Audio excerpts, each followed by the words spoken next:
네, 가족 구원의 명령 묵상 간증입니다. 불교 집안에서 자라며 절에 다니던 저는 결혼한 뒤 남편의 인도로 교회 나가게 되었습니다. 예수님을 만난 감격으로 사람들에게 복음을 전했지만 정작 친정 식구들을 전도하지 못해 늘 마음이 무거웠습니다. 저는 잘 사는 친정을 전도하려면 내가 더 잘 살아야 한다라는 생각을 했습니다. 그래서 모세가 입이 둔한 자라고 핑계를 댄 것처럼 경제적으로 힘들고 부부간에 화목하지 않다는 이유로 친정 식구들에게 전도의 말조차 꺼내지 않았습니다. 친정의 복음을 전하도록 잘 살게 해주시길 기도했지만 실상 돈을 우상 삼아 살다 보니 생활은 갈수록 더 궁핍해졌습니다. 게다가 친정 모임에서 남편이 술을 너무 많이 마셔대는 바람에 오히려 가족에게 걱정을 끼치니 더 이상 수치와 조롱을 받고 싶지 않아 친정의 발길을 끊었습니다. 그러다 믿음의 공동체에서 불가능한 상황에서도 복음을 전한 지체들의 간증과 하나님이 이 세상에서 가족으로 묶어주신 목적은 구원 그 이상도 이하도 아니다라는 말씀을 듣게 되었습니다. 그래서 저도 친정의 구원을 위해 적용하기로 결단했는데 얼마 후 셋째 오빠가 폐암에 걸렸습니다. 저는 오빠에게 저희 가정이 예수님을 만나 살아난 간증을 하며 복음을 전했지만 마음이 완악해진 오빠는 복음을 거절했습니다. 그래도 저는 지체들에게 기도를 부탁하고 오빠에게 계속 복음을 전했습니다. 하루는 남편이 저의 대언자가 되어 오빠에게 영적 기도문을 읽어주었는데 오빠가 아멘으로 화답했습니다. 그때 오빠는 저와 남편이 애타게 복음을 전하니 형식적으로 대답하는 것 같았지만 저는 입으로 시인했으니 하나님이 책임져 주시리라 믿었습니다. 그리고 1년 후 어느 새벽에 오빠가 저를 급히 만나고 싶어 한다는 연락을 받았습니다. 마지막이라는 예감에 목사님께 연락을 드리고 병원으로 향했습니다. 밤마다 악몽에 시달린다고 하는 오빠에게 저는 저의 죄를 회개하며 복음을 전했고 얼마 후 목사님이 도착해서 오빠에게 세례를 베푸셨습니다. 그날 오빠는 어린아이처럼 울면서 회개했고 3일 후에 천국에 입성했습니다. 할렐루야. 연로하신 친정 어머니도 하나님의 때에 구원으로 이끄실 줄 믿으며 저의 상황을 핑계대지 않고 하나님께 받은 명령대로 기쁘게 복음을 전하겠습니다. 네, 적용하기. 한 달에 2번 친정에 찾아가 어머니를 손발로 섬기며 전도의 기회를 만들겠습니다. 믿지 않는 형제들이 구원받도록 기도하며 큐티인을 지속적으로 보내겠습니다. 네, 여기서 더 잘 살아야 이렇게 복음을 전할 수 있다라고 생각하는 것은 사실은 돈을 우상을 삼는 것임을 이렇게 말해주고 있지 않습니까? 그리고 부부간에 화목하지 않다라는 이유로 친정 식구들에게 전도의 말조차도 이렇게 꺼내지 않았다라고 하는데, 그러나 여기 믿음의 공동체에서 하나님이 이 세상에서 가족으로 묶어주신 목적은 구원 그 이상도 이하도 아니다라는 말을 듣게 되었다라고 하지 않습니까? 그래서 정말 모든 목적이 이렇게 참 구원으로 우리가 이렇게 향해야 됨을 가르쳐주고 있습니다. 네, 오늘은 출애굽기 6장 14절부터 7장 7절까지인데요. 여기 14절부터 25절까지를 보면요, 모세와 아론의 족보예요. 근데 자랑할 만한 게 아무것도 없어요. 왜냐하면 야곱의 첫째 아들 루벤, 둘째, 시므온, 셋째 레위 족보만 나와 있거든요. 루벤 같은 경우는 아버지 야곱의 그 첩을 이렇게 범한 그런 자들이고, 시므온과 레위 같은 경우는 정말 이 야곱의 딸 디나가 강간당했을 때 정말 가서 그 세겜 사람을 다 죽이지 않았습니까? 정말 끔찍한 자들이라고 볼 수 있는데, 그럼 이걸 통해서 우리가 알아야 되는 것은 하나님의 이 구원사 족보는 은혜로 이루어진다라는 거예요. 나의 어떤 조건이 되지 않죠. 당연히 우리가 어떤 조건으로 구원받을 수 있는 것은 아니죠. 바로 은혜로 가능하다라는 겁니다. 14절에 보니까요, 6장 14절에 그들의 조상을 따라 집의 어른은 이러하니라. 이스라엘의 장자 르우벤의 아들은 하녹과 발로와 헤스론과 갈미이니 이들은 르우벤의 족장이요.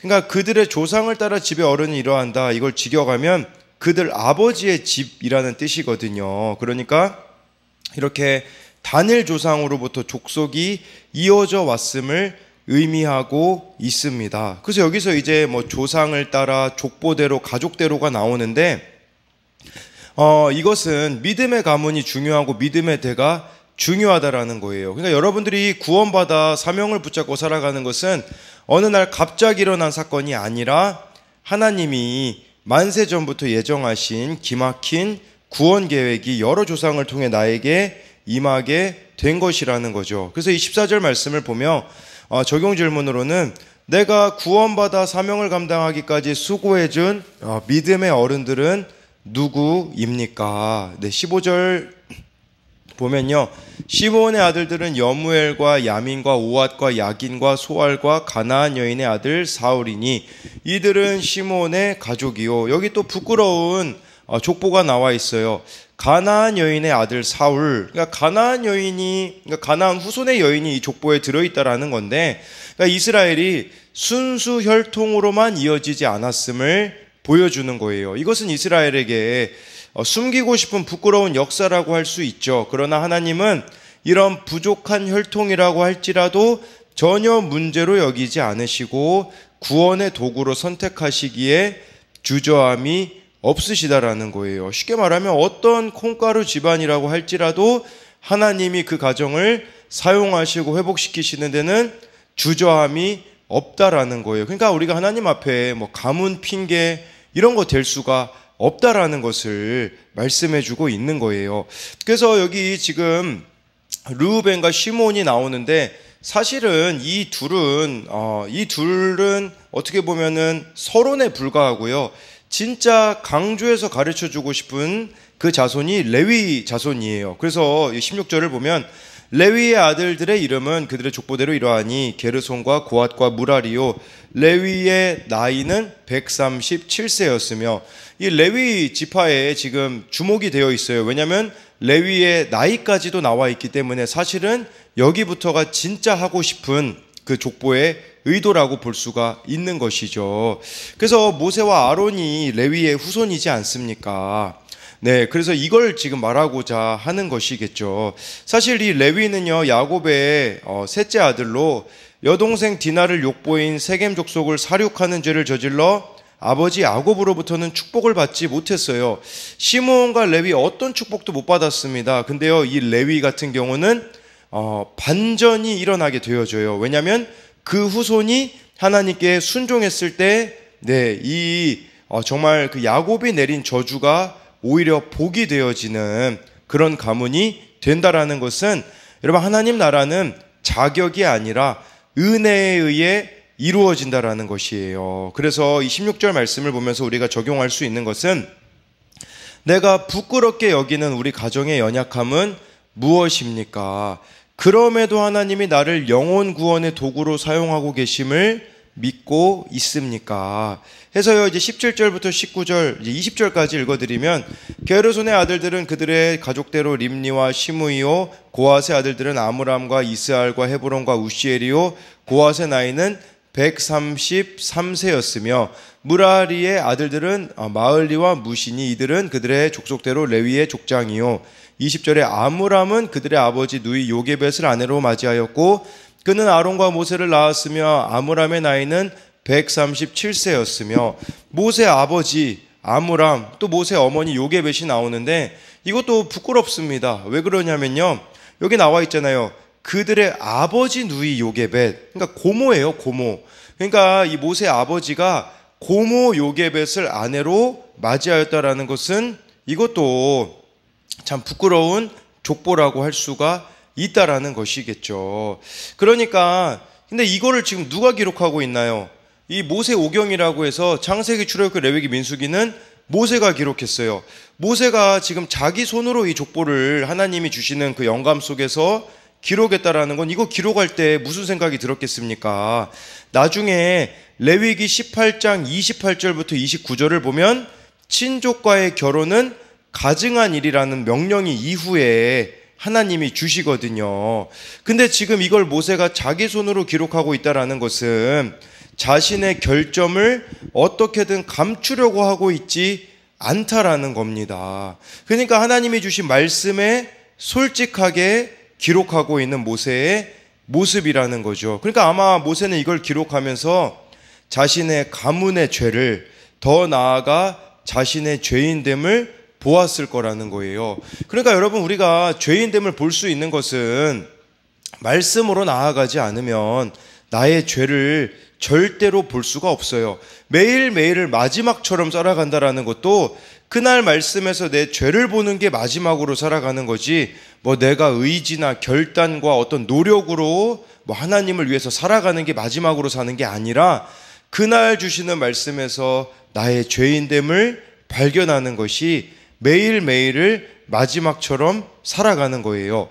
1절부터 23절까지를 보면요, 이스라엘의 아들들은 고라와 네벡과 시그리오, 22절에 우시엘의 아들들은 미사엘과 엘사반과 시드리오, 23절에 아론은 아미나답의 딸 나손의 누이 엘리세바를 아내로 맞이하였고 그는 나답과 아비우와 엘르아살과 이다마를 낳았으며 라고 해가지고요, 아론이 누구랑 결혼했는지도 나와 있어요. 근데 중요한 것은 그냥 엘리세바라고 말하지 않고 암미나답의 딸 나손의 누이 엘리세바라고 이렇게 굳이 언급하고 있는 이유가 무엇이겠습니까? 바로 이 엘리세바, 그녀는 유다 지파의 딸이었고 유다 족속 암미나답과 그의 아들 나손은요, 훗날 여러분들이 잘 아는 룻기의 보아스랑 연결되거든요. 예수님의 족보로 이어지게 된다라는 겁니다. 그러니까 여기에 예수님의 예수님의 족보 후손이 후손으로 이어지게 되어지는 다 그런 것들이 여기에 숨겨져 있는 것이죠. 그러다가 갑자기 24절에 보면요, 고라가 등장해요. 물론 23절에 이 아론의 아들 중에 나답과 아비우 같은 경우는 나중에 다른 부를 하나님께 드려서 그 자리에서 즉사하게 되어져서 엘르아살이 이렇게 이어갑니다, 족보를. 그러면 23절에서 25절로 가야 되잖아요. 엘르아살로 바로 넘어가야 되는데 24절에 갑자기 고라의 아들들은 아실과 엘가나와 아삽이니 이들은 고라 사람의 족장이요. 갑자기 이렇게 고라가 등장해요. 이 고라 족속이 등장하는데 이 고라 족속은 나중에 이스라엘에게 영향을 주거든요. 고라 자손은 향후에 모세와 아론에게 대적하고 반역을 주동하는 세력이 됩니다. 그러나 여러분 기억해야 되는 것은 고라의 아들들은 아버지를 따르지 않는 결단을 내린 뒤 심판의 자리를 피하여 이렇게 아버지 때문에 무너질 수 있는 가문을 영광스럽게 재건하는 내용이 민수기 26장 9절부터 11절에 나와요. 그리고 이 고라의 후손에서 누가 나오냐면 사무엘이 나옵니다. 성전에서 음악을 비롯한 주요 직무를 맡고 이 고라의 자손들은 시편의 여러 시들을 남기게 되어지는 것을 뜻하는 것이라고 볼 수가 있습니다. 어느 누구든지 회개하고 돌이키기만 한다면 이 구속사는 계속해서 쓰여진다라는 것을 기억하셔야 됩니다. 25절에 아론의 아들 엘르아살은 부디엘의 딸 중에서 아내를 맞이하였고 그는 비느하스를 낳았으니 이들은 레위 사람의 조상을 따라 가족의 어른들이라. 그래서 23절부터 이제 이어지는 아론의 아들 엘르아살이 이렇게 그 족보를 이어가게 되어지는데, 이렇게 아론의 아들들에 대하여서 지금 여기 보면 손자까지 기록되어 있거든요. 그러니까 이 레위 지파가 대제사장의 그 계보와 정통성을 가지고 있다라는 것을 나타내고 있어요. 그런데요, 여러분 생각해 보세요. 여러분들이 지도자라면 여러분들 이야기 기록하고 싶지 않을까요? 모세가 지금 이 말씀을 기록하고 있는데 자기 이야기는 하나도 나와 있지 않아요. 그리고 모세가 기록했는데 저는 말 못하는 사람입니다, 이런 것만 기록되거든요. 부끄러운 것만 모세는 기록하고 있거든요. 그러니까 우리가 하나님의 일을 하려면 이 정도 겸손까지 가야 된다라는 거예요. 모세에 대한 언급이 나와 있지 않은 게 겸손인 거죠. 모세의 증조 할아버지 레위는 살인을 했고, 모세 아버지는 고모랑 결혼을 했고, 또 모세가 자기 자식들의 이름을 여기다가 쓰지 않아요. 그러니까 이거는 내 자식들의 이름도 내세울 것이 없다고 하고 있는 것이죠. 세상 사람들이 보기에는 무시할 것밖에 없어 보이는 가문이 아닙니까? 그러나 구원을 위해서는 이런 이야기를 해야 된다라는 거예요. 여러분들도 세상에 가서 복음 전할 때 내가 성공한 이야기, 내가 잘된 이야기, 내 자녀가 좋은 데 들어갔다, 이런 거 이야기해야 되는 게 아니라 지금 나와 있는 모세처럼 부끄러운 이야기, 사명을 감당하기 위해서는 이렇게 스스로 망가지는 자리까지 나아가야 한다라는 것이겠죠. 26절에 이스라엘 자손을 그들의 군대대로 애굽 땅에서 인도하라 하신 여호와의 명령을 받은 자는 이 아론과 모세요라고 이렇게 말씀해 주고 있어요. 아니, 하나님이 이스라엘 백성들이 노예잖아요. 근데 군대라고 말씀해 주고 있어요. 이것은 하나님이 우리들을 보시는 관점이다라는 거죠. 우리는 막 노예 같고 별거 없는 것 같고 내세울 게 없는 것 같지만 하나님은 우리들을 군대라고 하세요. 그리고 이 군대라는 의미에는 어떤 것이 포함되어져 있냐면 하나님이 우리들의 인생의 대장이 되셔서 싸워주실 것이라는 것을 말씀해 주고 있는 겁니다. 27절에 애굽 왕 바로에게 이스라엘 자손을 애굽에서 내보내라 말한 사람도 이 모세와 아론이었더라 라고 이렇게 말씀해 주고 있어요.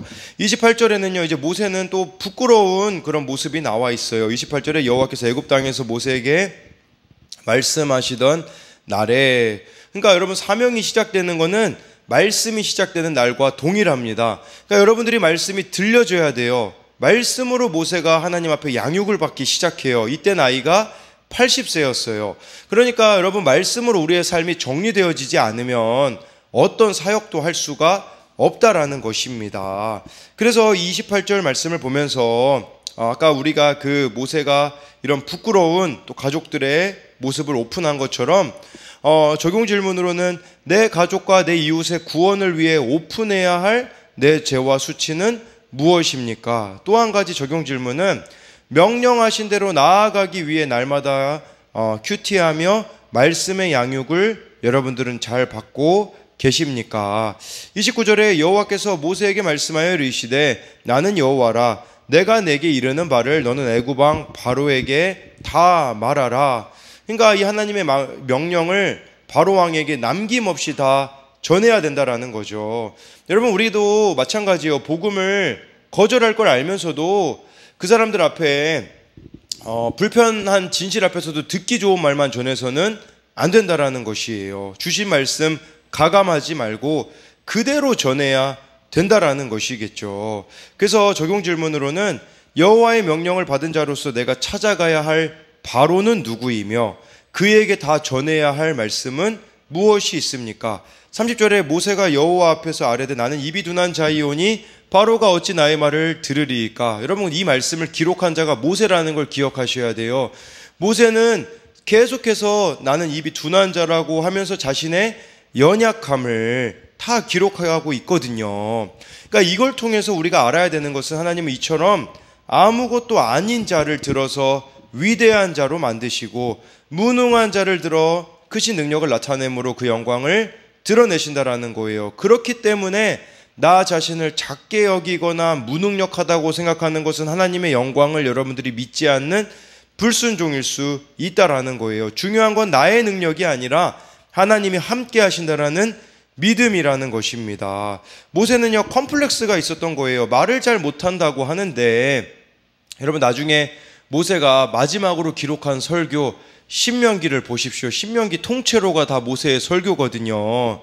그러니까 자기 경험과 편견에 빠져 있지 말아야 한다라는 것입니다. 이런 부끄러운 과거조차도 모세가 다 드러내고 있는 것은 바로 이스라엘 백성들의 구원을 위한 것이고 우리들의 구원을 위한 것이 아니겠습니까? 그래서 이 30절 말씀을 적용 질문으로는 외적인 조건으로 스스로를 판단하며 열등감을 쌓고 있지는 않습니까?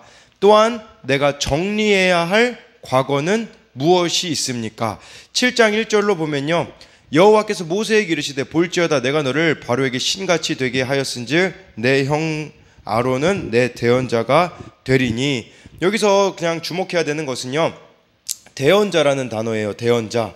그러니까 이 대언자라는 단어는 히브리어로 나비라고 해가지고 선지자 예언자라고도 되는데 근데 여기서는 그런 것보다도 미래일 뿐 아니라 과거의 사건에 대해 그리고 현재 일에 대해 하나님으로부터 말씀을 받아 전달하는 말씀의 대언자라는 겁니다. 그러니까 우리도 이 대언자의 사명을 감당해야 돼요. 그것은 매일 말씀을 가지고 자신을 보며 누군가에게 해줄 말이 있는 자가 대언자라고 할 수가 있어요. 그래서 적용 질문으로는 주어진 자리에서 매일 말씀을 묵상하며 해줄 말이 있는 대언자의 사명을 감당하고 있습니까?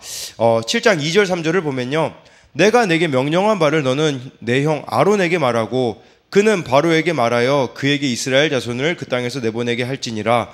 내가 3절에 바로의 마음을 완악하게 하고 내 표징과 내 이적을 애굽 땅에서 많이 행할 것이나 라고 해가지고요, 이 바로의 완악함이 전 이집트의 재앙을 초래하겠지만 이것 때문에 이집트는 하나님을 제대로 알게 될 거라는 거예요. 그리고 이 표징과 이적의 목적은 내 생각으로 가득한 완악한 마음을 버리고 주님의 말씀을 듣게 하는 것이라는 거죠. 그래서 이 3절을 가지고 적용 질문은 무너져야 할 나의 완악한 모습은 무엇이 있겠습니까? 이 완악함이 무너져야 말씀이 들려지는 것이죠. 4절은요, 바로가 너희의 말을 듣지 아니할 터이니 내가 내 손을 애굽에 뻗쳐 열어 큰 심판을 내리고 내 군대 내 백성 이스라엘 자손을 그 땅에서 인도하여 낼지니라. 3절부터 보잖아요. 그러면 내 표징, 내 이적, 내 손, 내 군대, 내 백성이라는 말로 우리가 하나님의 소유라는 의미가 있고요. 그리고 이 모든 일은 하나님께 속해 있다라는 것을 우리들에게 말씀해 주고 있습니다. 5절, 6절을 보면요, 내가 내 손을 애굽 위에 펴서 이스라엘 자손을 그 땅에서 인도하여 낼 때에야 애굽 사람이 나를 여호와인 줄 알리라 하시매 라고 해서요, 이 모든 표적과 이적은 또 이스라엘 자손을 출애굽시키려고 하시는 하나님의 목적은 그 이스라엘 자손을 그 땅에서 인도해 내신 그분이 여호와이신 줄을 애굽 사람들이 알게 하는데 있다라고 이렇게 말씀하고 있어요. 마지막으로 6절 7절 보면 모세와 아론이 여호와께서 자기들에게 명령하신 대로 행하였더라. 그들이 바로에게 말할 때에 모세는 80세였고 아론은 83세였더라 라고 해주고 있어요. 여러분, 이 구원의 사명에서 중요한 것은 나이나 능력이 아니에요. 부르심에 순종하는 마음이라는 것이죠.